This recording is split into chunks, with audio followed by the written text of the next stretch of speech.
कि मंदिर में छत्र चढ़ाने पृथ्वीराज चौहान आ रहे हैं। जयचंद विजयचंद से कहता है कि जब अनंगपाल तोमर मंदिर में छत्र चढ़ाने आएगा तब उसका वध कर दिया जाएगा, क्योंकि वो क्षेत्र तो उसके भाई बालूका राय का है। जयचंद बालूका राय से मिलता है और योजना बनती है अनंगपाल तोमर के वध की। बालूका राय कारागार जाता है, जहां वो ये काम एक डाकू दुर्जन सिंह को सौंपता है। और ये सब देखकर मैं सोचने लगी कि महाराज अनंगपाल की जगह तो महाराज पृथ्वीराज चौहान आ रहे हैं। अब स्थिति क्या रंग लाएगी?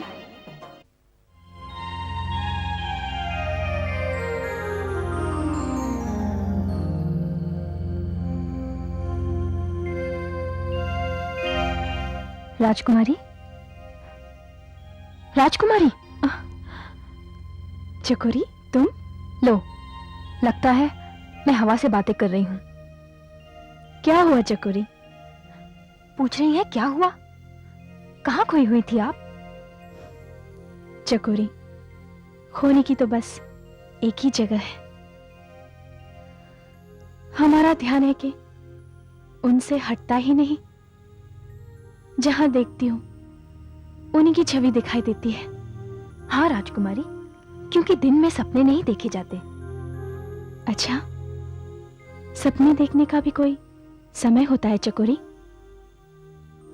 राजकुमारी जी, इसीलिए तो मैंने कहा था कि महाराज पृथ्वीराज चौहान को आपके मंदिर जाने का समाचार दे देते हैं। चकोरी, तू क्या समझती है, हमारा प्रेम इतना कच्चा है? नहीं चकोरी, नहीं।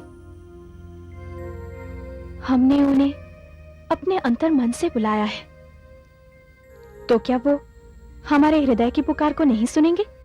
राजकुमारी, इतना विश्वास है आपको अपने प्रेम पर?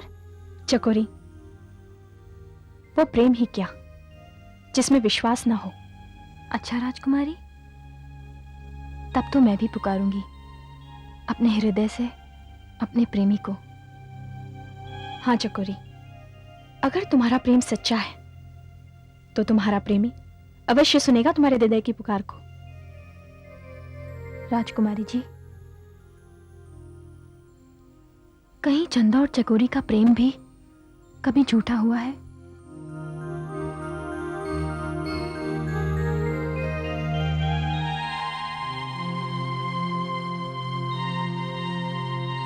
पुत्री, मासा, आप? कल प्रातःकाल यात्रा आरंभ होगी। हाँ मासा, और ये रात दर्शन की प्रतीक्षा में गुजरेगी। अरे, इतनी भी क्या बेचैनी? मासा, आप बेचैनी की बात कर रही हैं? हमारा मन तो दर्शन के लिए उतावला हो रहा है। पुत्री संयुक्ता, बिल्कुल सच कहा तुमने। पिताजी, आप? हाँ पुत्री, तुम्हारी व्याकुलता देखकर हम बहुत प्रसन्न हुए। शिव पार्वती मंदिर में छत्र चढ़ाने की मन्नत मांगकर तुमने हमारे वंश पर बहुत बड़ा उपकार किया है। उपकार? वो कैसे पिताजी? पुत्री संयुक्ता, मैंने सुना है कि श्रावणी एकादशी के दिन जो भी भगवान शिव पार्वती के मंदिर में जाता है, भगवान शिव पार्वती उसकी मनोकामना अवश्य पूर्ण करते हैं। और हमें आशा है कि इस बार हमारी मनोकामना भी अवश्य पूर्ण होगी।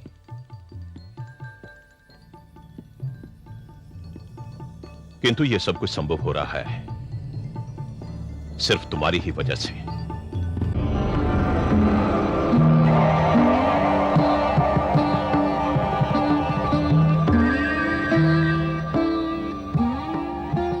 जय महाकाली। सरदार दुर्जन सिंह के, सरदार दुर्जन सिंह के, सरदार दुर्जन सिंह के। नहीं नहीं, मेरी नहीं, मां महाकाली की जय कहो। महाकाली की, महाकाली के, महाकाली के। तुम सबको आश्चर्य हो रहा होगा कि हम यहां जीवित कैसे आ गए, पर इसमें आश्चर्य की कोई बात नहीं। महाकाली अपने भक्तों को कभी निराश नहीं करती। आज तुम सबके सामने हमारा जीवित आना सब महाकाली की कृपा है, जिनके कारण हमारा मृत्यु दंड जीवन दान में बदल गया। किंतु इस दान के बदले हमें किसी और के प्राण लेने होंगे। किसके प्राण लेने हैं सरदार?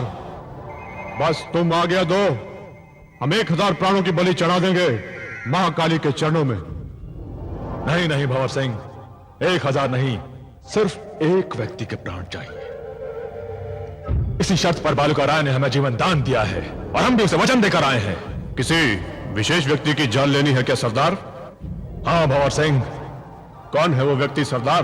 भंवर सिंह, वो व्यक्ति है इंद्रप्रस्थ के महाराज अनंगपाल तोमर। सरदार, ये तो सरासर अन्याय है। जिस बालूका राय ने हमारे इतने सहयोगियों को चुन चुन के मौत के घाट उतार दिया और जो तुम्हें भी मृत्यु दंड देने जा रहा था, उस हत्यारे को मारने की बजाय हम इंद्रप्रस्थ के महाराज अनंगपाल तोमर जैसे ऐतिहासिक पुरुष की हत्या कर दें? नहीं भंवर सिंह, नहीं। हमने बालूका राय को वचन दिया है कि अपने प्राणों के बदले हम अनंगपाल तोमर का सर काटकर उसका काट चुका देंगे। नहीं सरदार, जब तक हम इंद्रप्रस्थ में थे, महाराज अनंगपाल तोमर से हमारा कोई मतभेद नहीं था। हमारे ही हाथों समाज के प्रति अन्याय होता रहा। इंद्रप्रस्थ का क्षेत्र छोड़कर जब हम यहाँ आए तो बालूका राय ने तुम्हें छल से पकड़ा था। उसने तो तुम्हारा अपराध क्षमा करने का वचन दिया था, तभी तो तुमने अपने 6 साथियों के साथ हमारे रोकने पर भी उसके सामने आत्मसमर्पण कर दिया था। फिर भी उसने तुम्हें मृत्यु दंड दिया था। क्या भूल गए उस छल को? पर भंवर सिंह, उसने अपने छल को उपकार में बदल दिया है। यह भी छल है उसका, उपकार नहीं सरदार। भंवर सिंह, तो तू क्या चाहता है? हम अपना वचन तोड़ दें? हम भी छल करें उसके साथ? छल करने वाले के साथ छल करना कोई पाप नहीं है सरदार। भंवर सिंह, वो राजा है और हम डाकू। एक राजा ने अपना वचन तोड़ा तो किसी को याद नहीं रहेगा, परंतु एक डाकू ने अपना वचन निभाया तो दुनिया सदा याद रखेगी। लेकिन सरदार, भंवर सिंह, हमने जो कहा वही होगा, और अगर किसी ने इसका विरोध किया तो महाकाली की सौगंध, हम इसी समय उसका सर काटकर महाकाली के चरणों में चढ़ा देंगे।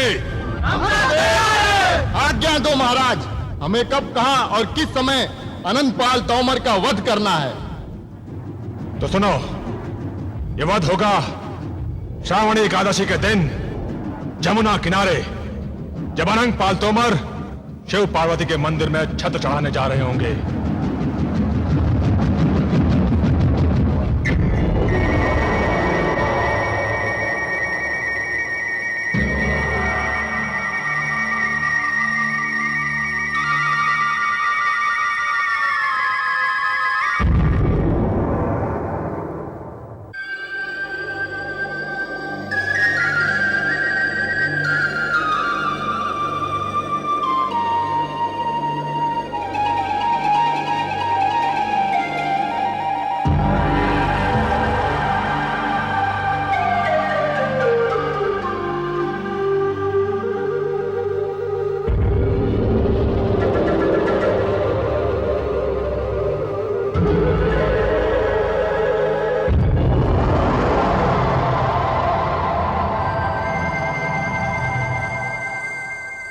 महाराज की जय हो।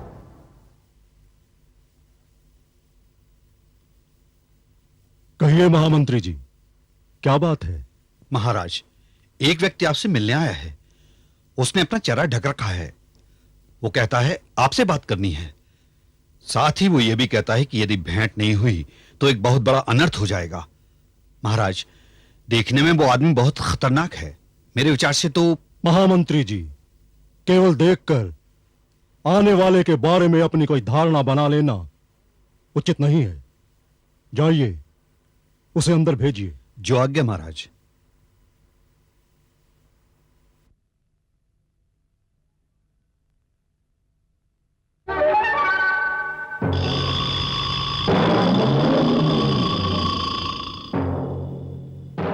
महाराज, यही है वो व्यक्ति। महाराज की जय हो। लगता है तुम किसी से छिपकर हमसे मिलने आए हो, मगर तुम्हारे लिए यहां कोई भय की बात नहीं है। अपने चेहरे से यह चादर हटा दो। महाराज, आपने सच कहा है। मैं अपनी जान हथेली पर लेकर आया हूं। मैं आपसे एकांत में बात करना चाहता हूं। नहीं महाराज, हम आपको अकेला नहीं छोड़ेंगे, क्योंकि हमें इस व्यक्ति पर संदेह है। महामंत्री जी, हमारा नाम भी सोमेश्वर है।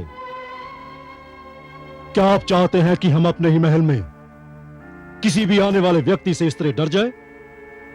नहीं, हम इससे एकांत में बात करेंगे। ये हमारी आज्ञा है। जी महाराज।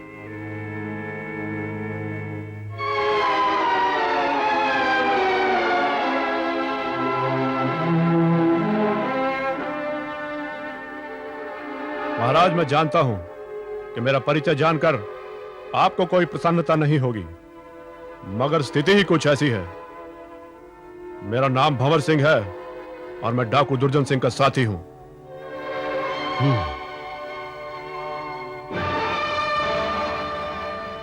हमारे यहां आने का कारण? महाराज, मैं बड़ी मुश्किल से यहां तक पहुंचा हूं। कल श्रावणी एकादशी है। इंद्रप्रस्थ के महाराज अनंग पाल तोमर भगवान शिव पार्वती के मंदिर में छत्र चढ़ाने आ रहे हैं, और मेरे विचार से अब तक वो राजधानी से चल पड़े होंगे। आगे कहो। कन्नौज नरेश, जयचंद के छोटे भाई बालूका राय ने रास्ते में ही महाराज अनंग पाल तोमर की हत्या करने की योजना बनाई है। क्या? ये क्या कह रहे हो तुम? मैं सत्य कह रहा हूं महाराज। इतिहास साक्षी है कि आज तक राजनीति ने धर्म क्षेत्र में हस्तक्षेप नहीं किया। मंदिर क्षेत्र सदा ही स्वतंत्र क्षेत्र रहा है। वहां किसी भी तरह का रक्तपात नहीं हो सकता। महाराज, इसीलिए उन्होंने यमुना किनारे उनकी हत्या करने की योजना बनाई है, और इस हत्या का बीड़ा उठाया है डाकू दुर्जन सिंह ने। क्या? महाराज, मैं भी एक डाकू हूं। मेरे साथ आपको जो करना है आप कर लीजिए, मगर मैं अपने सरदार से छिपकर यहां आया हूं। मैं ये कभी सहन नहीं कर पाऊंगा कि महाराज अनंग पाल तोमर जैसे महान व्यक्ति की मृत्यु एक डाकू के हाथ से हो। महाराज, समय बहुत कम है। अब तक तो वो लोग चल पड़े होंगे। अगर समय होता तो मैं खुद इंद्रप्रस्थ जाता और महाराज अनंग पाल तोमर को इस दुर्भाग्यपूर्ण योजना की सूचना देता। अगर वो मुझे डाकू समझकर मेरी बात नहीं मानते तो मैं उनके चरणों में गिरकर अपने प्राण त्याग देता, मगर उन्हें वहां आने से रोकता। महाराज। भंवर सिंह, कौन कहता है कि तुम डाकू हो? तुमने तो मानवता के ऐसे कर्तव्य का पालन किया है जिसे इतिहास कभी नहीं भुला पाएगा। डाकू तुम नहीं हो। डाकू है बालूका राय, डाकू है जयचंद, डाकू है विजयचंद। मैं तुम्हारे इस उपकार का बदला जरूर चुकाऊंगा। ये ऋण है मुझ पर तुम्हारा। महाराज, वैसे तो मैं भी रहूंगा अपने दल के साथ और चेष्टा करूंगा कि कोई अनहोनी घटना ना होने पाए।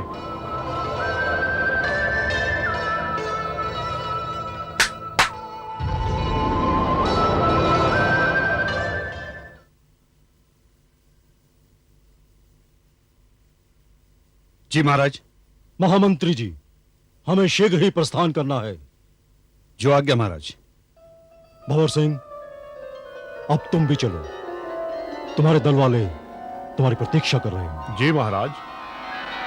महामंत्री जी, 25-30 सरदारों को तैयार करो। हमें शीघ्र ही प्रस्थान करना है। पर ऐसी क्या बात हुई महाराज? ये हम तुम्हें रास्ते में समझा देंगे। जो आज्ञा महाराज।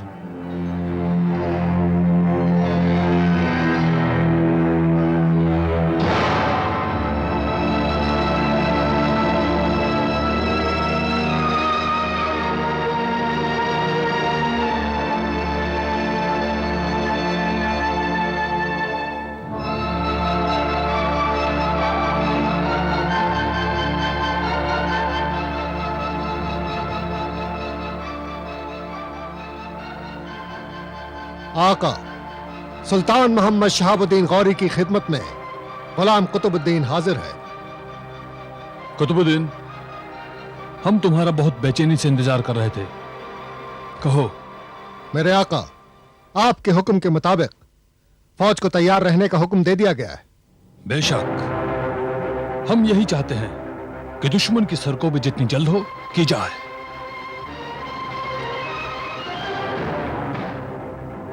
हम अपने मगरूर दुश्मन का सर अपने कदमों में झुका हुआ देखना चाहते हैं कुतुबुद्दीन। मेरे आका, मैं सिर्फ आपके हुक्म का मुंतजिर हूं और अल्लाह ने चाहा तो आपकी ये ख्वाहिश आपका गुलाम पूरी करेगा। कुतुबुद्दीन, पृथ्वीराज ने तुम्हारे सुल्तान की न सिर्फ ताकत को ललकारा है, बल्कि उसने हमारे वकार, हमारी इज्जत को भी ललकारा है। उसने हमारे बागी भाई और रक्कासा चित्ररेखा को पनाह देकर उसने तुम्हारे सुल्तान के जज्बात से खेलने की कोशिश की है। तुम्हें गिरफ्तार करके और फिर तुम्हें इस शर्त पर रिहा करके कि तुम हमें उसका यह पैगाम सुनाओ कि न वो सिंध का दाहिर है और न लाहौर का मलिक खुसरो, बल्कि वो इंद्रप्रस्थ का पृथ्वीराज चौहान है।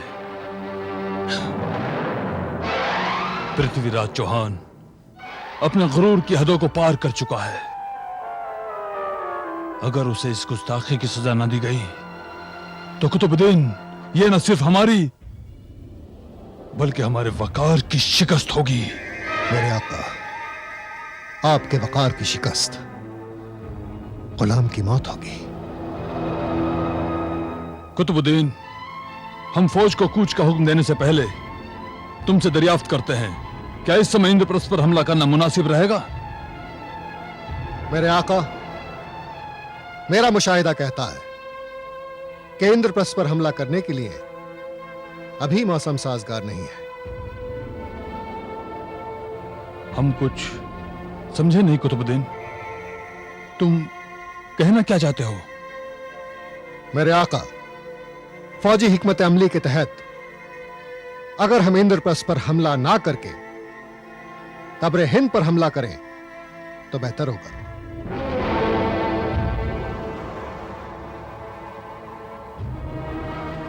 तबरे हिंद पर हमला कुतुबुद्दीन?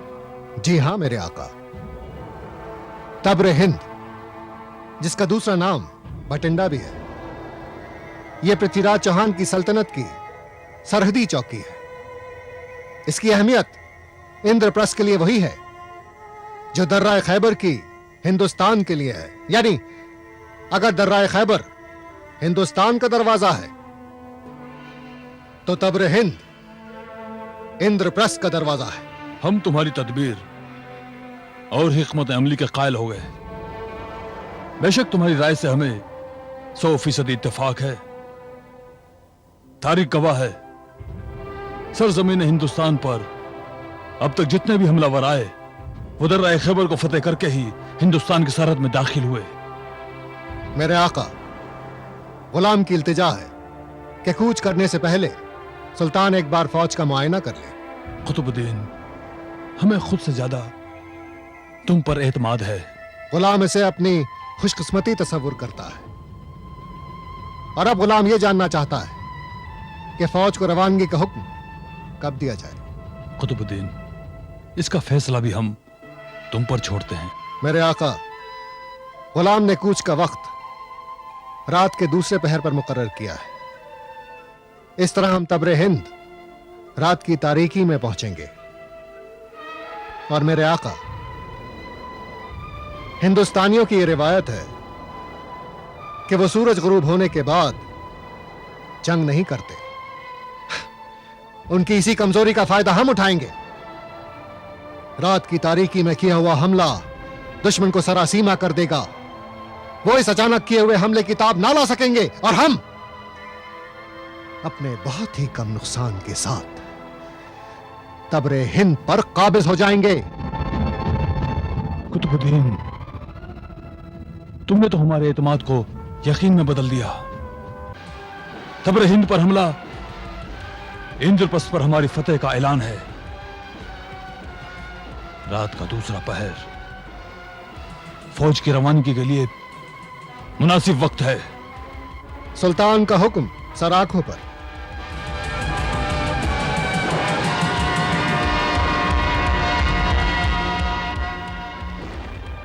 नस्र मिनल्लाह व फतहुन करीब।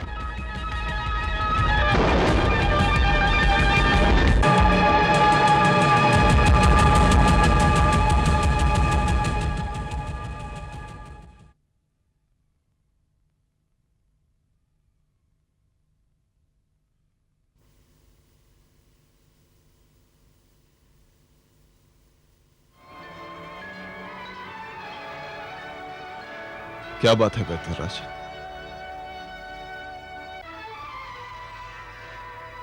महाराज का शरीर अग्नि जैसा तप रहा है। ये ज्वर तो अपने समय पर ही उतरेगा। वैद्यराज, आप जिसे ज्वर कह रहे हैं ना, वो तो वीरों का उत्साह है। पुत्र पृथ्वीराज, मैं ठीक हो जाऊंगा। हाँ नाना सा, मां भवानी की कृपा से आप बिल्कुल ठीक हो जाएंगे। मगर ऐसी स्थिति में जबकि छत्र चढ़ाने की आपकी मन्नत पूरी करने के लिए मेरा मंदिर जाना आवश्यक है, और आपकी ये अवस्था, ये तो चिंता का विषय बन गई है। नहीं पुत्र, तुम मेरी चिंता बिल्कुल मत करो। मेरी चिंता तो भगवान शिव और माता पार्वती करेंगी। बस तुम तो मेरी मन्नत का छत्र चढ़ाने मंदिर चले जाओ। महाराज, महाराज, सामंत मीर हसन, आप यहां? गुस्ताखी के लिए माफी चाहता हूं हुजूर, बगैर इजाजत चलाया, मगर हालात ही कुछ ऐसे बन गए थे कि मैं। वैद्यराज जी, आप जाएं। जो आज्ञा महाराज। जी, कहो क्या हुआ? महाराज, वही हुआ जिसका डर था। मेरा अंदाजा बिल्कुल सच निकला महाराज। कोई गंभीर बात लगती है। हाँ महाराज, मुझे नागौर के महल से अभी अभी इत्तला मिली है कि सुल्तान मोहम्मद गौरी की फौजें बड़ी तेजी के साथ भटिंडा की तरफ कूच कर रही हैं। क्या कहा? उस दुष्ट का यह साहस!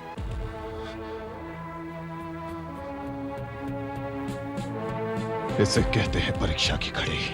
महाराज, आखिर बात क्या है?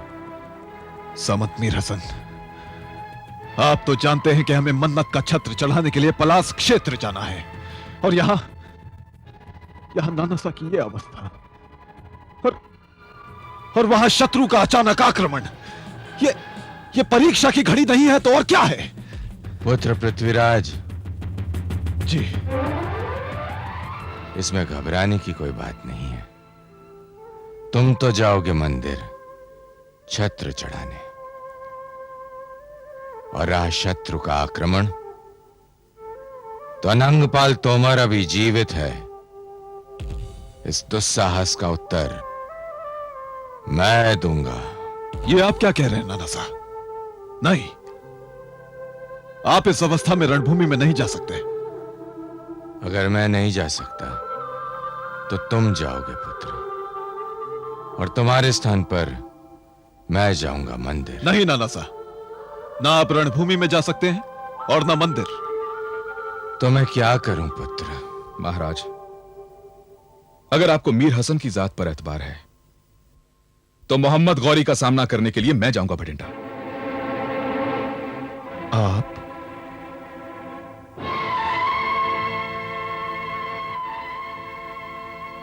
आप जाएंगे भटिंडा? आप जाएंगे मोहम्मद गौरी का सामना करने? इसका मतलब यह हुआ महाराज कि आपको मीर हसन पर भरोसा नहीं है? महाराज, मैंने आपकी फौज के 1000 जवानों को तुर्की फौज की तरह तालीम और तरबियत दी है, और मुझे पूरा यकीन है महाराज कि फौज का यह दस्ता मोहम्मद गौरी के हर हमले का जवाब तुर्की बतुर्की दे सकता है। मीर हसन, हमें आप पर पूरा विश्वास है। तो महाराज, मुझे भटिंडा जाने की इजाजत दीजिए, और आप मंदिर जाकर छत्र चढ़ाइए। और यकीन रखिए महाराज, जब तक आप अपनी फौजों के साथ भटिंडा नहीं पहुंच जाते, मीर हसन मोहम्मद गौरी को भटिंडा की सरहद पार करने नहीं देगा। और खुदा ना खास्ता अगर मोहम्मद गौरी की फौजों ने भटिंडा की सरहद पार कर ली, तो आप समझ लीजिएगा महाराज कि वो मीर हसन की लाश पर से होकर गुजरी है। महाराज, सुल्तान मोहम्मद गौरी का आप पर हमला करना सिर्फ मेरे और चित्ररेखा के सबब है। एक और मैंने चित्ररेखा को उनकी उकाबी नजरों से दूर करके उनके गुस्से पर तेल छिड़का है, और दूसरी ओर आपकी सल्तनत में पनाह लेकर आपको उनका दुश्मन बना दिया है महाराज। कुतुबुद्दीन की गिरफ्तारी और रिहाई ने सुल्तान के गुरूर को और भी ज्यादा भड़का दिया है महाराज, और इन सब की जिम्मेदारी सिर्फ मुझ पर आयद होती है, मुझ पर। अगर आपने मुझे भटिंडा जाने की इजाजत नहीं दी महाराज, तो मैं जिंदगी भर अपने आप को गुनहगार समझता रहूंगा। ये बात ठीक है, महाराज के सुल्तान से मेरा खून का रिश्ता है, वो मेरे भाई हैं। मगर अब मैंने वो रिश्ता तोड़ दिया है। अब मैं आपका सामंत हूं महाराज, और मेरी वफादारी सिर्फ आपके लिए है। मेरी जिंदगी पर आपका एहसान है महाराज पृथ्वीराज चौहान, और मेरे जिस्म पर पूरे इंद्रप्रस्थ का एहसान है। मैंने आपका नमक खाया है महाराज, और अब मैं उस नमक के हक को अदा करना चाहता हूं। अगर आपके दिल में इस बात पर जरा सा भी शक है कि मैं मोहम्मद गौरी का भाई हूं और यह रिश्ता मैदान जंग में मेरी कमजोरी का सबब बन सकता है, तो मैं इस बात का सबूत अभी और इसी वक्त दे सकता हूं, अपना खून बहाकर। नहीं मीर हसन, नहीं।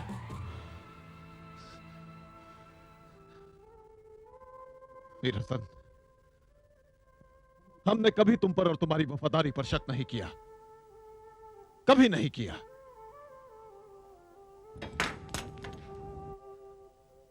भटिंडा तुम ही जाओगे और हम जाएंगे मंदिर छत्र चढ़ाने।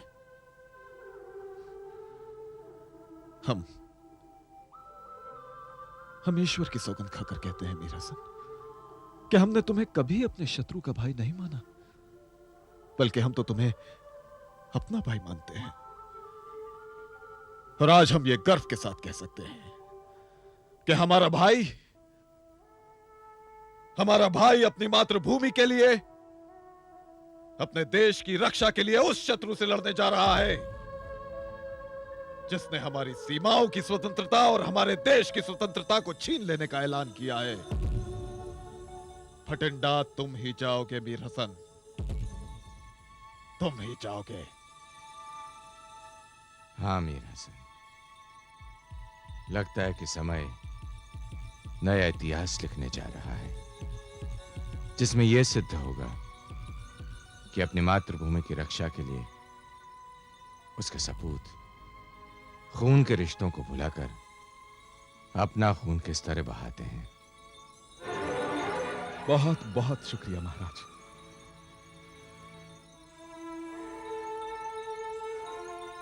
महाराज, अब आप देखिए कि मीर हसन अपने मादरे वतन की हिफाजत कैसे करता है। अगर इंद्रप्रस्थ की सरहद में उसकी आजादी मेरा खून मांग रही है, तो इस खून पर मेरा कोई हक नहीं है महाराज। इस खून पर सिर्फ इंद्रप्रस्थ का हक है। अब मुझे इजाजत दीजिए महाराज, ताकि मैं इंद्रप्रस्थ की सरहद की हिफाजत में अपनी जान हंसते हंसते कुर्बान कर सकूं।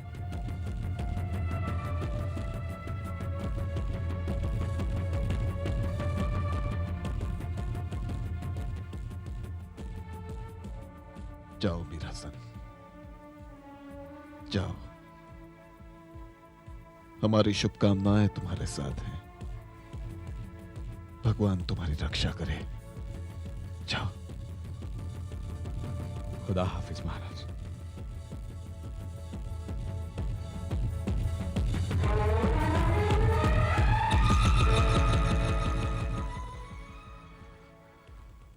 खुदा हाफिज।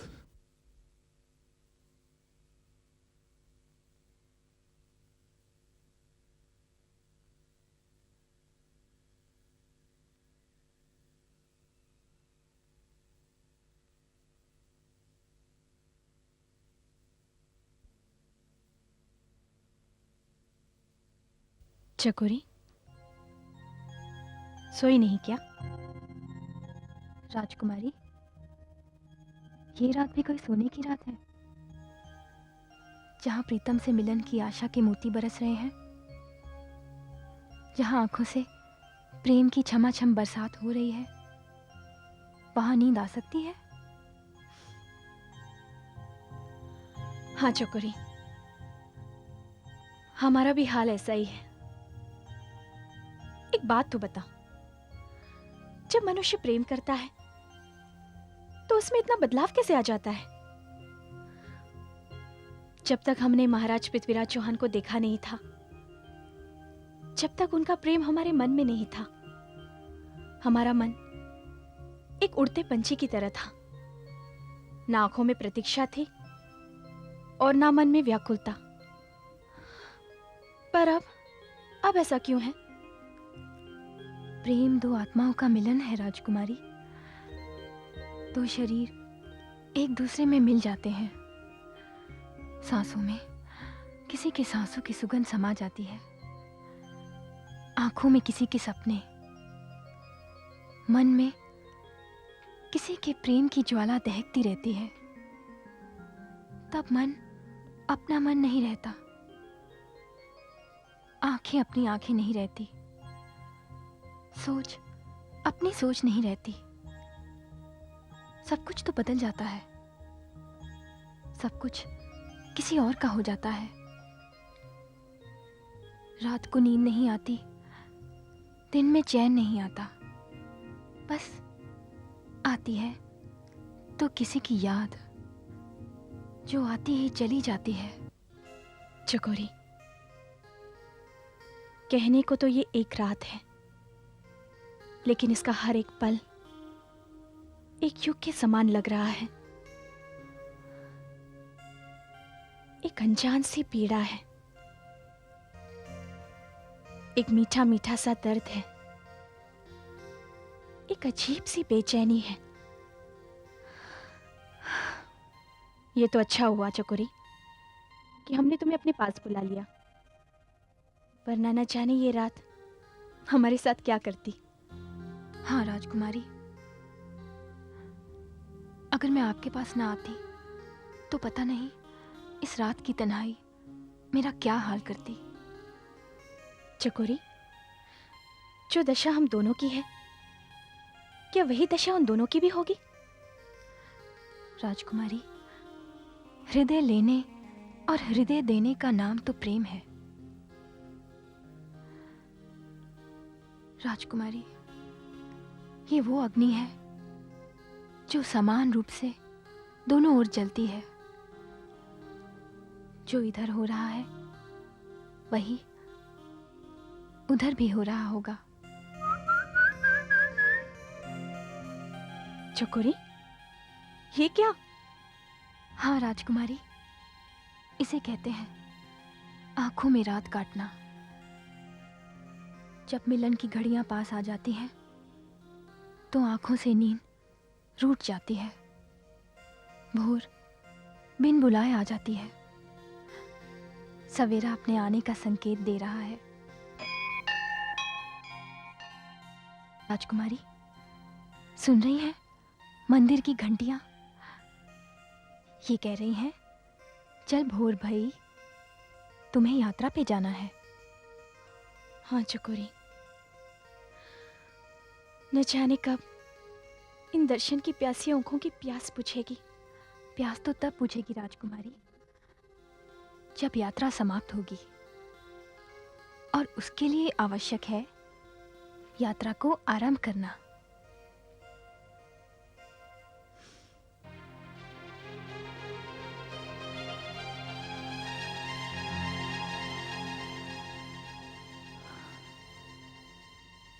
हाँ चकोरी,